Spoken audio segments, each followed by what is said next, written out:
आप सभी को मेरा नमस्ते। आज इंग्लिश के स्कोर को कैसे मैक्सिमाइज़ करें इस विषय पर बात करेंगे, क्योंकि सबसे बड़ा डर जो है बच्चों के दिमाग में इंग्लिश को लेकर के जो हिंदी भाषी लोग होते हैं, जो हिंदी मीडियम से पढ़ के आए हुए बच्चे होते हैं, उनको सबसे ज़्यादा प्रॉब्लम होती है इंग्लिश में।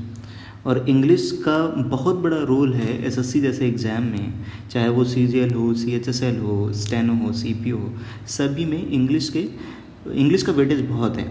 तो आज हम इस विषय पर बात करेंगे कि कैसे स्कोर को अपने मैक्सिमाइज़ करें, कैसे मैंने किया, क्योंकि मेरा भी मीडियम हिंदी था। तो वो जिस तरीके से मैंने एक्सपीरियंस किया स्टार्टिंग से, और कैसे स्कोर 180 185 लाया जा सकता है, तो यहाँ तक पहुँचने का जो सफ़र है, जैसे मैंने एक एक दिन वोकैब से, ग्रामर से, कॉम्प्रिहेंशन से बढ़ाया है, एक एक नंबर को इंक्रीज़ किया है, उस विषय पर बात करेंगे। होपफुली आप लोगों को उससे कुछ ना कुछ मदद ज़रूर मिलेगी, क्योंकि आप अपने आप से रिलेट कर पाएंगे। आइए ज़रा आगे देखते हैं कि कौन से एग्ज़ामों में क्या पूछते हैं और कितना। 3-4 एग्ज़ाम होते हैं मेनली, सीजीएल, सीएचएसएल, स्टेनो और सीपीओ। होता तो एमटीएस भी है, लेकिन मेन ये 4 एग्ज़ाम्स होते हैं एसएससी के द्वारा कराए जाते हैं, जिनमें से सीजीएल में टायर 1 में 50 नंबर का आता है, टायर 2 में 200 नंबर के क्वेश्चंस पूछे जाते हैं, और सीएचएसएल में टायर 1 में 50 नंबर पूछा जाता है, स्टेनो में 100 नंबर पूछा जाता है, और सीपीओ में टायर 1 में 50 और टायर 2 में 200 नंबर का। और बहुत बड़ा चंक होता है ये आपके सिलेक्शन के लिए। ये इंग्लिश डिटरमाइनर का काम करती है, वो सीजीएल हो, सीपीओ हो, स्टेनो हो, सीएचएसएल हो। तो इनमें मेनली क्या आपको जो पढ़ना है, वो आप कहने के लिए तो बस इतना सा है कि आप ग्रामर पढ़ लीजिए और वोकैब पढ़ लीजिए, आपका सिलेक्शन हो जाएगा। लेकिन ज़रा इसको देखते हैं कि ग्रामर में आपको क्या क्या पढ़ना है और कहाँ से पढ़ना है, वोकैबलरी कहाँ से पढ़नी है। क्योंकि सबसे बड़ी प्रॉब्लम यही है, मैं देखता हूँ कि इंग्लिश का फोबिया हो जाता है लोगों को, और इंग्लिश के फोबिया के चलते वो बाकी सब्जेक्ट्स पे टाइम देते रहते हैं, मैथ्स में देते हैं, रीजनिंग में देते हैं, जीएस में देते हैं, लेकिन इंग्लिश को टाइम ही नहीं देते हैं। वो डर बना रहता है, और देते भी हैं तो कुछ समय के लिए देते हैं और उसमें उनको रिजल्ट नहीं मिलता है, तो फिर वापस यही डर बना रहता है कि इंग्लिश में मेरा स्कोर नहीं हो पाएगा। तो मैं ज़रा आज ग्रामर को अलग अलग पार्ट्स में डिवाइड करके बताता हूँ कि किसको कैसे पढ़ना है, और वोकैबलरी कहाँ से करनी है और कितनी करनी है, जिससे कि स्कोर बढ़ाया जा सके। आपको इंग्लिश में मास्टर बनने की ज़रूरत नहीं है, आपको सीजीएल और सीएचएसएल जैसे एग्ज़ाम में या सीपीओ जैसे एग्ज़ाम में बहुत ज़्यादा पढ़ने की ज़रूरत नहीं है। हाँ, इंग्लिश को समझने की ज़रूरत है, और ग्रामर और वोकैब का रोल जितना है उससे ज़्यादा है इंग्लिश की समझ का, जो कि हिंदी मीडियम के बच्चों में नहीं होता है। आइए ज़रा देखते हैं। ग्रामर पोर्शन में आपका स्पॉटिंग एरर आता है, सेंटेंस करेक्शन आता है, फिल इन द ब्लैंक आता है, क्लोज टेस्ट आता है, वॉइस आता है, नरेशन आता है। कहने के लिए तो बस इतना ही है, जिसको आप कहीं से भी पढ़ लें, किसी बुक से पढ़ लें या किसी टीचर से पढ़ लें, लेकिन इसको पढ़ने के लिए एक स्ट्रेटजी की ज़रूरत होती है, जिससे आप एक अच्छा स्कोर कर सकें। फिर आते हैं कॉम्प्रिहेंशन में क्या है, पैसेज आता है, पीक्यूआरएस आता है, क्लोज टेस्ट आता है। और कॉम्प्रिहेंशन में इतना सब कुछ आने के बाद भी ये रोल रहता ही है कि उसमें वोकैब का बहुत बड़ा रोल रहता है। क्लोज टेस्ट हो या पैसेज हो, यदि आप मीनिंग ही नहीं समझ पाएंगे तो उसको आंसर कैसे कर पाएंगे आप। अगला है वोकैबलरी, ये बहुत इंपॉर्टेंट है, ये हर जगह रोल प्ले करेगा, जिसमें कि synonym, antonym, idiom and phrasal verbs, और one word substitution, spelling error, cloze test, fill in the blank. ये अगेन यहाँ पे भी रिपीट मैंने किया है, वो इस वजह से क्योंकि इन सब में भी वोकैब का बहुत बड़ा रोल होता है, और इसमें ग्रामर का भी बहुत बड़ा रोल होता है। तो ग्रामर में भी मैंने रखा हुआ है, और फिल इन द ब्लैंक्स को भी ग्रामर में रखा हुआ है। तो ज़रा इसके एक एक पार्ट को देखने की कैसे करना है। जैसे बात आती है स्पॉटिंग एरर की, तो यहाँ पर पूरी ग्रामर आपकी चेक होती है। या तो आप ग्रामर आपकी पहले से अच्छी हो एकेडमिक से, या फिर आपने किसी टीचर से पढ़ा हो, या फिर प्लिन टू पैरामाउंट में भी, प्लिन टू पैरामाउंट या जो नीतू मैम की आती है वॉल्यूम 1 ग्रामर की, वो हिंदी मीडियम के बच्चों के लिए बहुत सही है। आगे अभी उसके विषय में चर्चा करेंगे। और इसमें एक बहुत बड़ी प्रॉब्लम है, बच्चों के दिमाग में रहता है कि हम स्पॉटिंग एरर, सेंटेंस करेक्शन, ये तो एक एक टॉपिक है, इसको कैसे करें, और ये इतना कुछ पढ़ना पड़ता है इनके चक्कर में।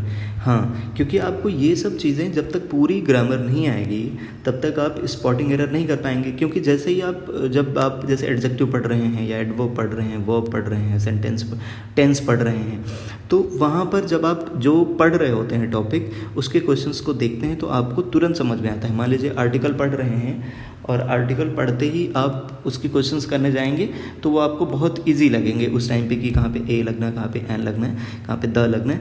लेकिन जब वो बहुत सारे एक सेंटेंस लिखा होता है जिसमें आपको नहीं पता है कि कौन से सेक्शन में एरर है, तब आपको ये फाइंड करना कि कहाँ पे एरर है, वो एडजेक्टिव का एरर है कि प्रपोजिशन का एरर है, तो ये सब फाइंड करना उस समय पे बहुत मुश्किल हो जाता है। तो बच्चे समझते हैं कि मैंने ग्रामर कर तो रखी है लेकिन अभी भी मेरा स्कोर अच्छा नहीं हो पा रहा है, एरर फाइंड नहीं कर पा रहे हैं। तो इसके लिए आपको ज़रूरी है कि बहुत पेशेंस के साथ ग्रामर को एक एक करके सभी एडजेक्टिव, एडवर्ब, वर्ब, सभी प्रेपोजिशन, सभी सेक्शंस को एक एक करके पहले अच्छे से पढ़ लेना है आपको।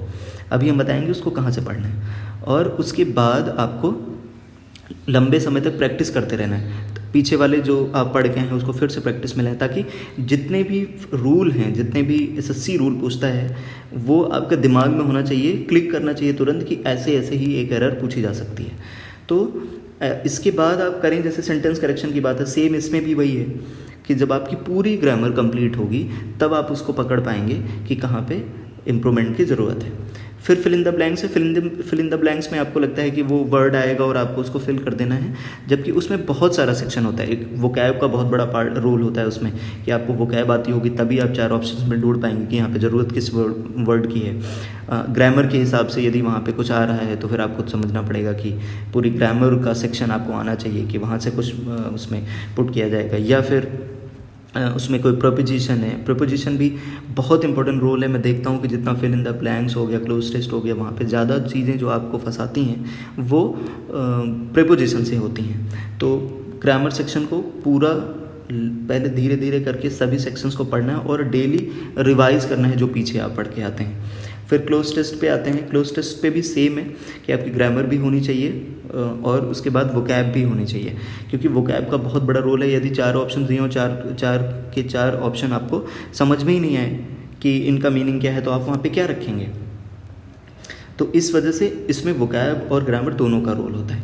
फिर आगे बात आती है वॉइस की और नरेशन की। ये एक बार किसी से भी पढ़ लीजिए, जैसे अश्विन सर से आप इंग्लिश पढ़ते हैं तो फिर वहाँ से कर लीजिए, या फिर आप कोई बुक प्रेफर कर लें, बुक के बारे में भी बाद में बात करेंगे, तो फिर वहाँ से आप पढ़ लें। एक बार आप वॉइस और नरेशन को पूरा कंप्लीट कर लीजिए, उसको बीच बीच में रिवाइज करते रहिए। ये बहुत बड़ा सेक्शन आता है सीजीएल के टायर 2 में या सीपीओ के टायर 2 में, तो वहाँ पर आपको ये 40-50 नंबर दे के जाएगा बड़े आराम से, और ये एक बार पढ़ने से बहुत ईजिली हो जाता है। अब आती है बात सबसे ज़्यादा, वो होती है कॉम्प्रीहेंशन की, जिसको सबसे ज़्यादा नेगलेक्ट किया जाता है और बच्चों के दिमाग में डर भी बना रहता है कि कॉम्प्रीहेंशन मेरा कैसे अच्छा होगा। तो इसके लिए सबसे ज़रूरी है कि आप डेली पढ़ने की आदत डालें। देखिए, आप जब हिंदी इतने समय से पढ़ रहे होते हैं तो आपको हिंदी में कोई प्रॉब्लम नहीं होती है समझने में। कोई सेंटेंस पढ़ के आए, एक पैसेज पढ़ के आए, तो लास्ट में आपको पता चलेगा कि अच्छा इस पूरे पैसेज में कहानी क्या थी। लेकिन जब इंग्लिश में आपकी आदत नहीं होती है पढ़ने की, दिमाग उतना रिटेन नहीं कर पाता है, तो जब आप लास्ट में पहुँचते हैं तो आप पीछे का भूल जाते हैं। तो ऐसे में आप ये करें, जैसे पैसेज को करते समय कि आप डेली 1-2 पैसेज करना स्टार्ट कर दें। वहाँ से आप जैसे ही स्टार्ट कर देंगे तो आप धीरे धीरे देखेंगे कि आपको धीरे धीरे समझ में भी आने लगा है और रिटेन भी कर पा रहे हैं, कि पूरा का पूरा पैसेज दिमाग में एक बार आ जाएगा। जब उसके क्वेश्चंस पढ़ेंगे तो आंसर उसके ऑप्शंस में ढूंढ पाएंगे। हाँ, एक ये चीज़ बेहतर कर सकते हैं आप पैसेज में कि पहले क्वेश्चंस को रीड कर लीजिए। जैसे ही क्वेश्चंस को आप रीड कर लेंगे तो जब उसको उसमें पैसेज में जाके पढ़ेंगे तो वो पॉइंट से आपको ये समझ में आता रहेगा, अच्छा यहाँ पे क्वेश्चन मेरा बना था, तो उसको आप ध्यान से पढ़ेंगे और तुरंत आंसर तक पहुँच जाएंगे। और PQRS में भी यही है कि आपकी जैसे सेंटेंस ही समझ में नहीं आया तो आप कैसे जोड़ेंगे, फिर आपको लगता है कौन सा पहले आना चाहिए, कौन सा बाद में आना चाहिए। तो PQRS में आप ये ध्यान रखें कि किसी भी सेंटेंस में मान लीजिए आप ये देखिए कि पहले वो सेंटेंस किससे शुरुआत होगी उसकी, जो पूरा PQRS बन रहा है वो किस सेंटेंस से शुरुआत कर सकते हैं। ऐसे आप ढूंढेंगे तो उसमें एक या दो ऐसे सेंटेंस होंगे जिनसे आप उसकी स्टार्टिंग कर सकते हैं। फिर आप देखिए कि उन सेंटेंसेस में कहीं प्रोनाउन तो नहीं है जिसका नाउन पहले दिया जा चुका है, जिसके बारे में पहले बात की जा चुकी है। तो हिंदी में होगा तो आप उसको पकड़ लेंगे, इंग्लिश में भी पकड़ने की कोशिश करिए। उसमें कीवर्ड्स होते हैं कि यहाँ से जैसे दीज आ गया है, इसका मतलब ये दीज किसी के बारे में बात कर रहा है, तो वो कोई सेंटेंस पहले आ चुका होगा। तो वहाँ से आप समझने की कोशिश करें और डेली इनके 10 क्वेश्चन प्रैक्टिस करें। आप धीरे धीरे देखेंगे कि 1 से 2 महीने के बाद आपका PQRS बहुत अच्छा हो जाएगा।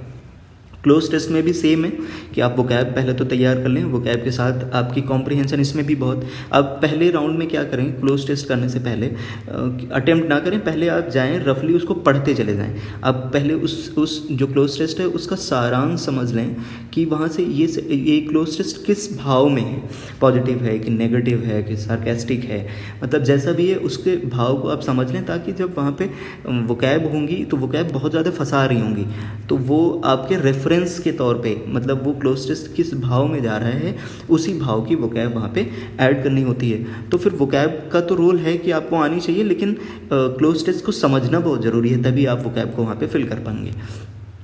तो एक तो ये पार्ट हो गया। और दूसरा है आप कॉम्प्रिहेंशन में आप डेली पढ़ने की आदत डालिए। ये 2 डेली करिए, PQRS 10 करिए, क्लोज टेस्ट भी 1 से 2 करिए डेली। उसके बाद वोकैब पार्ट में आते हैं तो सिनोनिम में आपको याद ही करना पड़ेगा, एंटोनिम को भी आपको याद ही करना पड़ेगा। ये कम से कम 1000 इसके याद ही करने पड़ेंगे और ज़्यादा ही। नीतू मैम की बुक है या अश्विन सर की आपके पास जैसे वो नोट्स जो प्रोवाइड करते हैं उसमें वोकैब है, उसमें भी सफिशिएंट है, मोर देन इनफ है, तो वो आप वहाँ से कर लें। और नीतू मैम की वॉल्यूम 1 में जितनी भी वोकैब है उसके बारे में भी आगे बात करते हैं, तो वो भी आप तैयार करें और डेली आप टारगेट बना के याद करें कि आज 20 सिनोनिम, 20 एंटोनिम, इडियम, फ्रेज। वो भूलने की प्रक्रिया जारी रहेगी, वो सबके साथ थी, हमारे साथ भी थी, आपके साथ भी रहेगी। आपको लगेगा कि आप सही हो रहा है, ऐसा नहीं है, वो सबके साथ होता है। आप करें याद, फिर भूलेंगे, फिर याद करेंगे। और जब ये साइंटिफिकली प्रूवन है कि आप 3 से 4 बार भूल के याद करते हैं तो फिर वो हमेशा के लिए याद हो जाता है। फिर आप इडियम फ्रेजेस हैं, तो इडियम को भी आपको याद करने पड़ेंगे और ये प्रीवियस ईयर पे स्टिक करिए, कोई नया सीखने की कोशिश ना करिए, पहले प्रीवियस ईयर करिए। और फ्रेजल वर्ब्स में आप जाएं, जैसे कि मान लीजिए सेंटेंस लिखा हुआ है लुक अप दिस वर्ड, तो यहाँ पे फिक्स है कि लुकअप आएगा। जब आप किसी डिक्शनरी में, किसी बुक में जाके किसी वर्ड को देखेंगे तो वहाँ पे लुक अप आएगा। अब यहाँ पे लुक इनटू दे दिया जाएगा या लुक टू दे दिया जाएगा, कुछ भी ऐसा मान लीजिए दे देते हैं, तो आप वहाँ पे तुरंत डाउट में आ जाएंगे कि कौन सा होगा, जब तक आपको एग्जैक्ट नहीं पता होगा कि कहाँ पे कौन सा यूज़ करना है। तो फ्रेजल वर्ब्स बहुत ज़्यादा यूज में आती हैं, वो क्लोज टेस्ट में भी आती हैं, फिल इन द ब्लैंक्स में भी आती हैं, और सेंटेंस में कहीं भी पैसेज में ही आ जाएगा तो कम से कम उसकी मीनिंग समझने में आपको आसानी हो जाएगी। तो फ्रेजल वर्ब्स को आपको बहुत अच्छे से लर्न करना है। वो प्रीवियस ईयर पे ही जाइए, वो जो जनरल यूज में आती हैं वो फ्रेजल वर्ब्स प्रीवियस ईयर में आई हुई हैं, तो आप वही कर लें, वो बहुत है, मोर देन इनफ है। फिर उसके बाद आता है 1 वर्ड सब्स्टिट्यूशन। ये नीतू मैम में या MB पब्लिकेशन में जाएं या किरण में भी जाएं, या आपके पास जो किसी टीचर ने नोट्स प्रोवाइड करे हों उस पे जाएं, तो आपका ये करीब 500-600 के आसपास होते हैं। बहुत हो गए 500-600, 300-400 होते हैं। आप उतने लर्न कर लीजिए, बिल्कुल मगअप कर लीजिए, ये आपके वहीं से हो जाएंगे और ये आपको 1 से 2 क्वेश्चन दे के जाएंगे और वो कहीं कहीं और दूसरी जगह पे भी यूज में आएंगे। उसके बाद आते हैं स्पेलिंग एरर पे। ये बहुत बड़ी प्रॉब्लम है। ये स्पेलिंग एरर हिंदी भाषी जो बच्चे होते हैं, जो हिंदी मीडियम के पढ़े हुए होते हैं, वो इंग्लिश में लिखने की आदत नहीं होती है, तो स्पेलिंग आपको बड़ी मिस्टेक कर जाते हैं आप।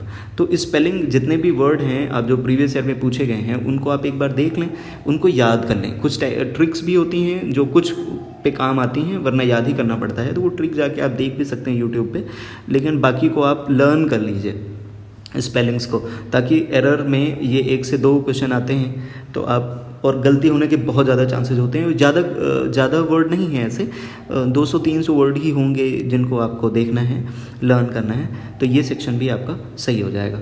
फिर नेक्स्ट पे अब आते हैं कि इनको कहाँ से करना है आपको।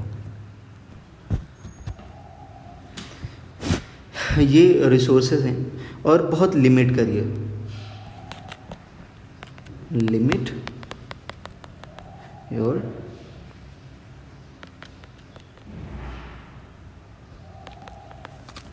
रिसोर्सेज। आप अपने रिसोर्सेज को बहुत ज़्यादा लिमिट कर लीजिए, क्योंकि जितना ज़्यादा आप रिसोर्सेज को बढ़ा देंगे आप उतना ही ज़्यादा परेशान होंगे, पढ़ नहीं पाएंगे, रिवाइज़ नहीं कर पाएंगे, जिसका मतलब है आप कुछ भी पढ़ लें, रिवाइज़ ना करें तो फिर आप अपना स्कोर मैक्सिमाइज़ नहीं कर पाएंगे। तो सबसे जो ज़रूरी बुक है वो ये आपके पास होनी चाहिए, चाहे वो PDF फॉर्म में या फिर हार्ड कॉपी भी होगी तो और अच्छा है, आप उसमें लिख भी सकेंगे, आप याद कर सकेंगे। इसमें सबसे बड़ी ज़रूरी चीज़ ये है कि इसमें पॉइंट पॉइंट हिंदी में आराम से एक एक बात आपको समझाई गई है, जिसका डायरेक्ट यूज आपको SSC के एग्ज़ाम में मिलता है।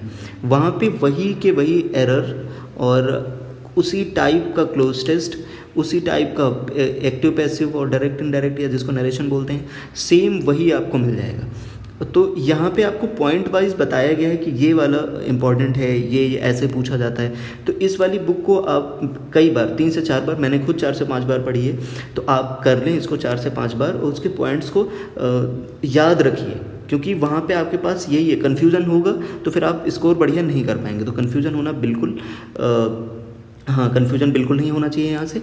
या फिर आप अश्विन सर की, इसमें भी मैं सेम बोलूँगा कि अश्विन सर की क्लास आप किए हुए हैं तो उसकी जो नोट्स होंगे आप उसको मल्टीपल टाइम्स रिवाइज कर लीजिए, तो ये आपका ग्रामर को कंप्लीट कर देगा।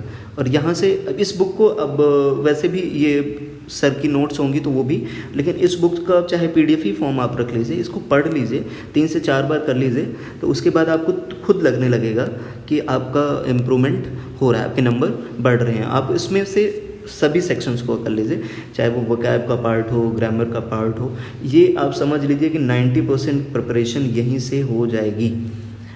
और उसके बाद अपने जो जहाँ से सीखा है उसको इम्प्लीमेंट करने के लिए SSC जो किरण निकालती है प्रीवियस ईयर क्वेश्चंस वो करिए, या फिर इसकी MB पब्लिकेशन की बुक आती है इंग्लिश की, इन दोनों में से कोई एक कर लीजिए, चाहे वो किरण की कर लीजिए चाहे MB पब्लिकेशन की कर लीजिए। MB पब्लिकेशन में ये है कि थोड़ा वोकैब एक जगह पर लिखी हुई है, चाहे वन वर्ड हो गया, फ्रेजल वर्ब हो गया, तो इसमें आसानी होती है आपको याद करने में। वरना इसमें भी है, आपको ढूंढना पड़ेगा, एक एक पेज जाना पड़ेगा आपको, एरर के अलग होंगे और उसके बाद सेंटेंस इंप्रूवमेंट के अलग होंगे, फिल इन द ब्लैंक्स अलग होंगे, क्लोज टेस्ट अलग होगा।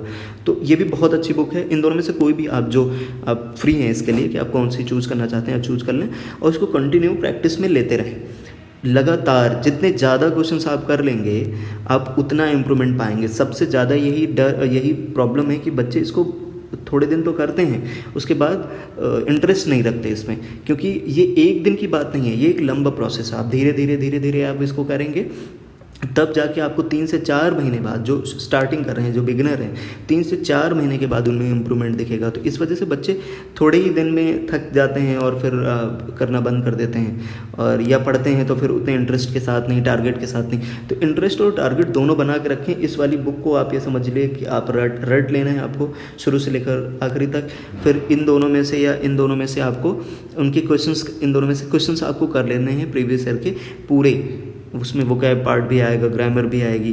तो आप एक पैटर्न ये भी समझ जाएंगे कि SSC कैसे क्वेश्चंस पूछता है, और वो घूम फिर के उतने ही क्वेश्चन पूछता है, क्योंकि उसके पास प्रॉब्लम होती है कि इतना ज़्यादा क्वेश्चन बनाना होता है, इतने सेट बनाने होते हैं, तो कहाँ से सेंटेंस लाएंगे। तो वो करते हैं उन्हीं के सेंटेंस को थोड़ा सा इधर उधर करके रख देते हैं। तो आप उन क्वेश्चंस को लगातार किए हुए होंगे तो आप ये समझ लीजिए कि बहुत आराम से 180 स्कोर कर जाएंगे, बहुत आराम से कर जाएंगे। लेकिन उसकी शर्त ये है कि इंग्लिश की पैरामाउंट, ये जो वॉल्यूम 1 है, आप ये और इन प्रीवियस ईयर के क्वेश्चंस को करते हैं बाय हार्ट, कंटिन्यू करते हैं, और इसके साथ में मॉक का होना बहुत ज़रूरी है। मॉक आप देते हैं तो आपकी एक तो जो पढ़ने की स्पीड है वो कॉम्प्रिहेंशन की हो, या पैसेज में, या क्लोज टेस्ट में, या उधर PQRS में, जितने भी सेक्शंस हैं उनमें आपकी स्पीड इम्प्रूव होती है। आपको पता चलता है कि एग्ज़ाम में जाके आप पता लगा धीरे पढ़ रहे हैं, समय ही कम पड़ गया, तो आप उसको पूरा पेपर अटेम्प्ट नहीं कर पाए नॉलेज होने के बाद भी। तो आप स्पीड कहाँ से इम्प्रूव होगी? मॉक टेस्ट से। ऑनलाइन मॉक टेस्ट ले लीजिए, कोई भी, चाहे एसएससी ट्यूब ले लीजिए, टेक्स्ट बुक ले लीजिए, सुपर मॉक ले लीजिए, तो आप यहाँ से कंटिन्यू करेंगे और करते ही आप वहाँ पे देखेंगे कि पहले आपसे 2 घंटे में, यदि सीजीएल का या सीपीओ का पेपर कर रहे हैं टायर 2 का, तो आपसे 2 घंटे में पेपर पूरा नहीं हो पाएगा। फिर आप धीरे धीरे देखेंगे कि होने लग रहा है और आप पैसेज को भी जल्दी समझ पा रहे हैं, PQRS को भी कनेक्ट कर पा रहे हैं जल्दी से। तो आप धीरे धीरे जब प्रैक्टिस करेंगे तो उसमें इम्प्रूवमेंट आ जाएगा। फिर आप एक चीज़ और, हाँ, कि ये एक जो बुक है ब्लैक बुक की, ये बहुत अच्छी बुक है वोकैब के लिए। ये तब लें यदि यहाँ से आपको दिक्कत हो रही है वोकैब करने में। वैसे तो ये मोर देन इनफ है, ये तीनों बुकें आपकी कर लेते हैं तो, वरना आप चाहें तो इसमें ज़्यादातर प्रीवियस के क्वेश्चन हैं, मतलब one word substitution, idiom, synonym, antonym, तो यहाँ से आप चाहें तो इसको ले सकते हैं। मैं तो यही बोलूँगा कि आप यहाँ से कर लें, बहुत ज़्यादा हो जाएगा। वरना चाहें तो आप इसको भी ले सकते हैं। इससे वोकैब आपको ज़्यादा से ज़्यादा प्रीवियस ईयर की मिलेगी जो कईयों बार पूछी गई है, तो वहाँ से आपको पता चलेगा कि एसएससी अच्छा कितना रिपीट करता है। तो आप इस बुक को भी ले सकते हैं, या इसकी PDF अवेलेबल है, बुक लेने की ज़रूरत नहीं है, तो वहाँ से आप देख सकते हैं। तो ओवरऑल जो मैं इतने समय में समझ पाया हूँ, जो अपने एक्सपीरियंस है या जो मेरे साथ के लोग हैं जिन्होंने बहुत अच्छा स्कोर किया है, उनसे बस यही है कि सबसे ज़्यादा ज़रूरी है वो ये है कि मॉक आपको देते रहना है और वोकैब के सेक्शन को लर्न ही करना पड़ेगा। इसमें कोई और ऑप्शन नहीं है, आपको कंटिन्यू करना पड़ेगा, टारगेट बना के करना पड़ेगा। ये आप समझिए कि 1000 सिनोनिम और एंटोनिम करने पड़ेंगे, वन वर्ड सब्स्टिट्यूशन करना पड़ेगा और इडियम करने पड़ेंगे। ये सभी आपको लर्न करना पड़ेगा और इसका कोई शॉर्टकट नहीं है। और बहुत ज़्यादा आप ये ना भागें कि नहीं आपको बहुत सारे रिसोर्सेज पे जाना है, इनसे पढ़ना है, उनसे पढ़ना है। आप ऐसा करेंगे तो बिल्कुल भी आप भटकते रह जाएंगे, आपका स्कोर मैक्सिमाइज नहीं होगा। ये सब मैं अपने एक्सपीरियंस से और अपने साथ ही जो जिनके बहुत अच्छा स्कोर है, 190 प्लस भी स्कोर है जिन लोगों का, उनसे मैंने ये समझा है कि यही रिसोर्सेज और यही एक तरीका है अपने स्कोर को बढ़ाने का।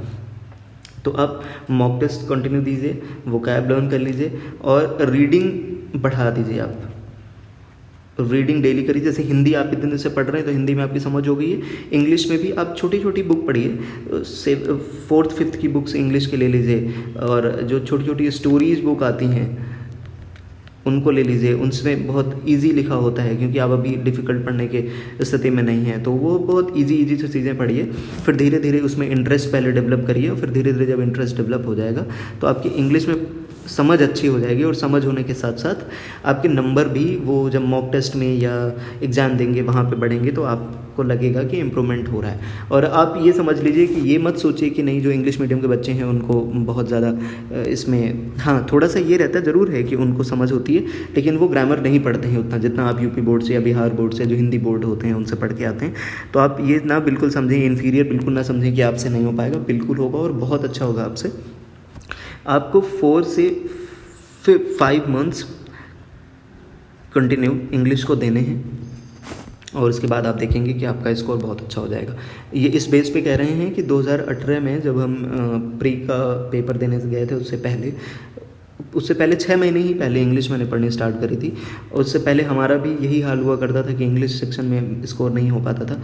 उसके बाद 6 महीने में ही इंग्लिश का स्कोर एक रिस्पेक्टेबल स्कोर जिसको कहते हैं 180 के आसपास टायर 2 में हुआ था। तो वो तभी पॉसिबल है जब आप कंटिन्यू पढ़ेंगे, वोकैब को लर्न करेंगे, कॉम्प्रिहेंशन को समझने के लिए आप डेली पढ़ेंगे, कॉम्प्रिहेंशन क्लोज टेस्ट डेली करेंगे, तब आपका इम्प्रूवमेंट हो जाएगा और निश्चित तौर पे होगा। आप ये करके देखें।